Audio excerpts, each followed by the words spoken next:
An Arizona man is appalled that his mother's body was blown up by the military after he thought he'd donated it for medical research. He's speaking out amid an ongoing lawsuit against a private body donation facility accused of trafficking and mutilating human parts, including sewing them together in a Frankenstein manner. "I don't see a pathway of ever getting past this," Jim Stauffer told Phoenix station ABC 15 about what happened to his late mother, Doris Stauffer, after he gave her body to the Biological Resource Center in Phoenix. Jim Stauffer is one of multiple plaintiffs suing the now-closed center and its former owner, Stephen Gore. Their lawsuit follows a 2014 FBI raid on the facility, which revealed that Doris Stauffer's body had been sold to the U.S. Army for blast testing, Reuters reported in 2016. She was then supposedly strapped in a chair on some sort of apparatus, and a detonation took place underneath her to basically kind of get an idea of what the human body goes through when a vehicle is hit by an IED, her son told the Phoenix station. When he agreed to donate his mother's body, Jim Stauffer said the paperwork asked specifically if medical tests involving explosions were okay. "We checked the no box on all that," he said, adding that it was the family's hope that her brain would be studied for Alzheimer's research. Doris Stauffer had Alzheimer's disease in her final years. Attorney Michael Berg, who is representing Jim Stauffer and others in the civil lawsuit, said that investigations into similar body donation facilities across the country have uncovered similarly gruesome money-making efforts.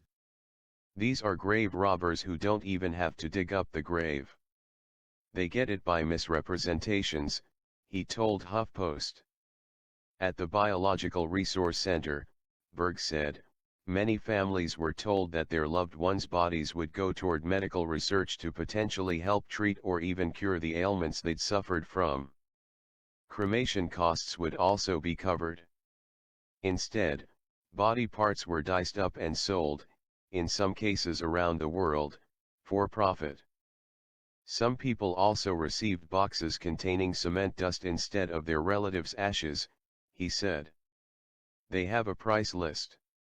So much for a torso, a head, an arm, a knee," Berg said. After the 2014 raid, he said authorities tracked down and informed the families about what happened in detail. "They said, 'We've found your father's head in Florida,' or, say, 'We think their body went to the human market in Southeast Asia,'" the lawyer said. Though the lawsuit was filed several years ago, the Phoenix case made headlines again this week after particularly gruesome details of agents' findings during the FBI raid were published by local news outlets. The details were part of an affidavit from an FBI agent that Berg added to the lawsuit this past spring. But they weren't picked up by the local news until late last month, he said. The FBI agent, identified as Mark Quimar, described seeing buckets of human heads, arms, legs and male genitalia in a cooler. On one wall hung the body of a large man whose head had been replaced with the head of a small woman, sewn on in a Frankenstein manner. That macabre display was described as a morbid joke. The tools the facility's workers used included chainsaws and band saws. They were stored away in freezers that resembled meat lockers. "This is a national problem," he said.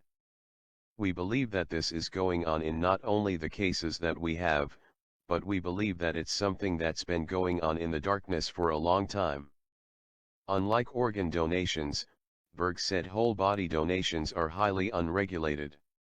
After the Phoenix scandal, Arizona passed a law in 2017 that prohibits body donation companies from operating without a state license, Arizona Central reported. That law has not yet been implemented, however. Gore was prosecuted and convicted for illegal control of an enterprise. He was sentenced in 2015 to 1 year of deferred jail time, plus 4 years of probation, according to KTVK. The civil trial is scheduled to begin in October.